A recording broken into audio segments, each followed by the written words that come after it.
I will give you the main 5 things to drink to keep your kidneys solid, and I'm likewise going to let you in on a bit secret that even your primary care physician may not realize. Stay tuned. Before we begin, I need to make sure you never miss another video, a new recipe, or another cooking tip. I need you to remain as solid as conceivable. Eat the most heavenly food. So ensure you click that little buying button and hit that chime so you never miss a new recipe. First, the mystery. Despite the fact that the decision of what you drink has a huge effect on your long-haul kidney capability, the greater part of us are pretty hydrated constantly, so the issue isn't that our kidneys aren't getting enough water, since they are. Nevertheless, it's that we're getting the water from sources that likewise contain a ton of secret sugar. So rather than deciding to drink some water, you might decide to drink squeeze, sweet tea, soft drink. Every one of those things can expand your gamble of weight, diabetes, and hypertension.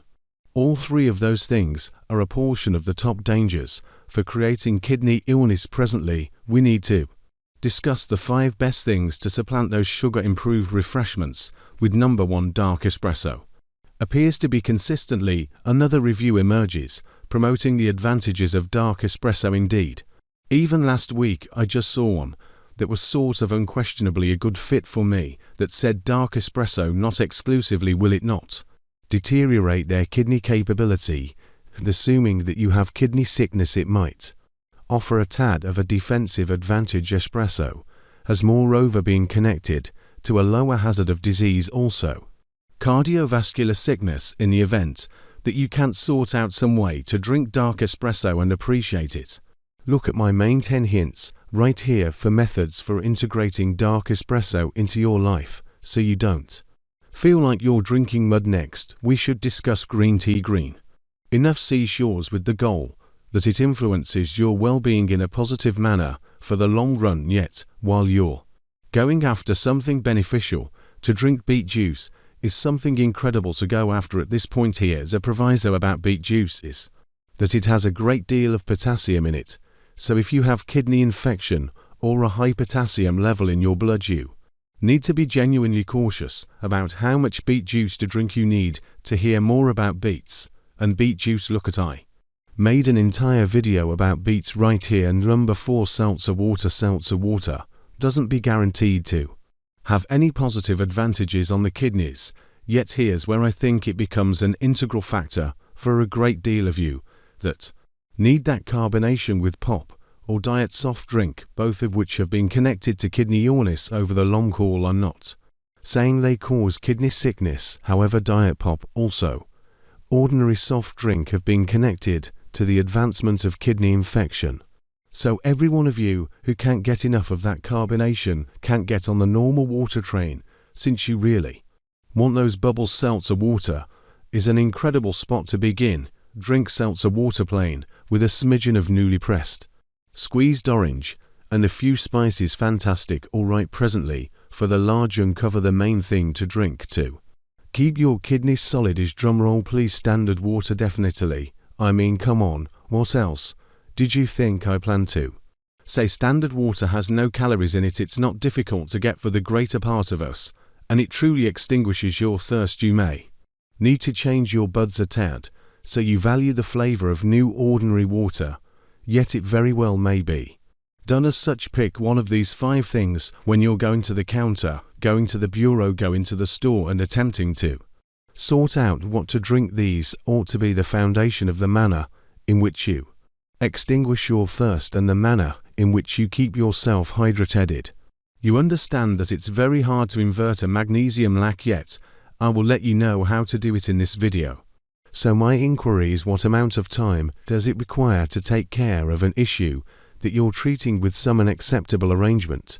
And the response is, you won't ever tackle the issue on the off chance that you utilize some unacceptable arrangement. The vast majority don't understand how normal a lack of magnesium is. There's been a few reports that up to 88% of the overall population are low in magnesium, and what's much seriously surprising than that will be that it's truly hard to test for a lack of magnesium. There's no highest quality level. Do an examiner. What's more, there's another test that you can as a matter of fact remove some tissue from within your mouth and afterward send it to the lab. However, the issue with that test furthermore, the explanation, and not suggesting it, is on the grounds that I can't snag the lab that does this unmistakable practice test. So I won't place that in the interface since they won't call you back. So in this little diagram, see that 60% of all your magnesium is in your bones, 39% is in your delicate tissues like your muscles. However, just 1% of all the magnesium in your body is in your blood. So this is for what reason doing a blood test won't provide you with a great deal of data, except if you're extremely incredibly serious, since regardless of whether you're lacking in the blood, think about what will occur. You will get some of it from the bone or the delicate tissues, and in the bone and the delicate tissues, the greater part of that isn't out external. The cell, it's inside your phones. It's called intracellular calcium. Thus one of the standards that I use in well-being is I utilize a rule out of this book called The Innovation of Battle by Sunu. Now obviously this book is tied in with battling wars, yet you can apply it to anything. Thus Senu discusses cross-referring to information to check whether a circumstance or an issue exists, where you can cross-reference side effects that are connected with a magnesium lack. Likewise, take a gander at your food varieties to perceive how much magnesium is coming from your food varieties, or not, on the off chance that you have aggravation in your stomach. Assuming you're diabetic, assuming you have insulin obstruction, on the off chance that you consume a ton of sugar. Likewise, if you take a ton of vitamin D, the prerequisite for magnesium goes up. So if you're not taking magnesium with nutrient D, you wind up having lower measures of magnesium on the grounds that your body is involving a greater amount of that magnesium for vitamin D assimilation, and furthermore assuming that you're on prescriptions.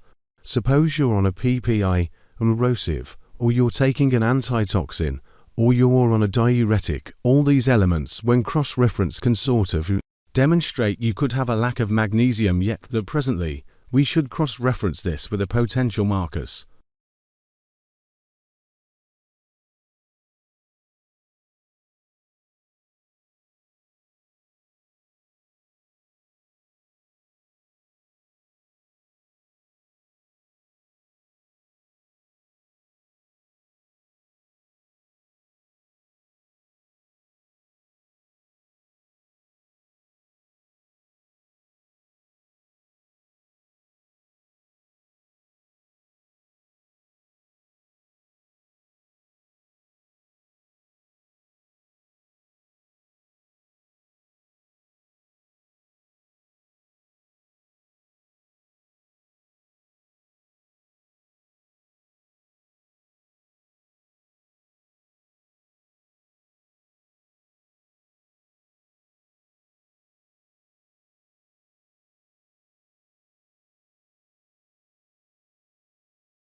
Spot on the list.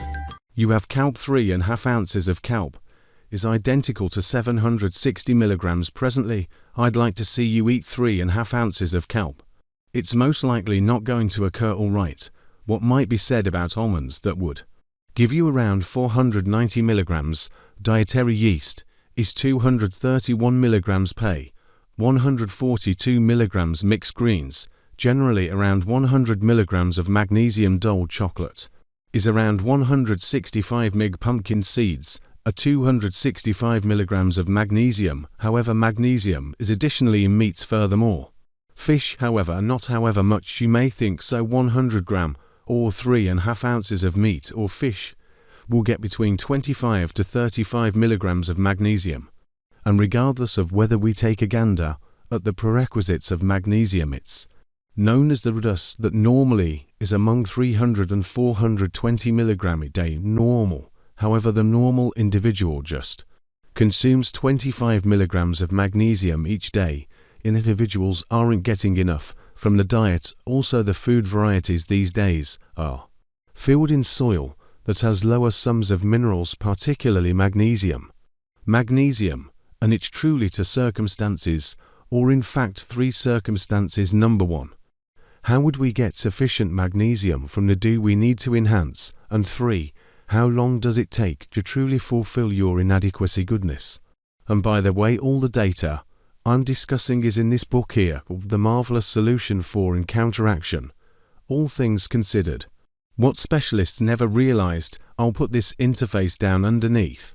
It's a truly interesting book in view of a great deal of various things connected with magnesium. Furthermore, vitamin D, yet every one of the information that I'm sharing today is situated in that book, so assuming that you're inadequate, you will have to not just meet up, no play on words expected, your magnesium food varieties, but on the other hand you're going to need to enhance also. And the sort of magnesium I would suggest is magnesium glycinate, which really makes a difference. You realize pressure dosing and so on, and the measure of supplement I would suggest would be around 800 milligrams each single day, so ordinarily they come in like 400 milligrams, perhaps 300 milligrams for every tablet.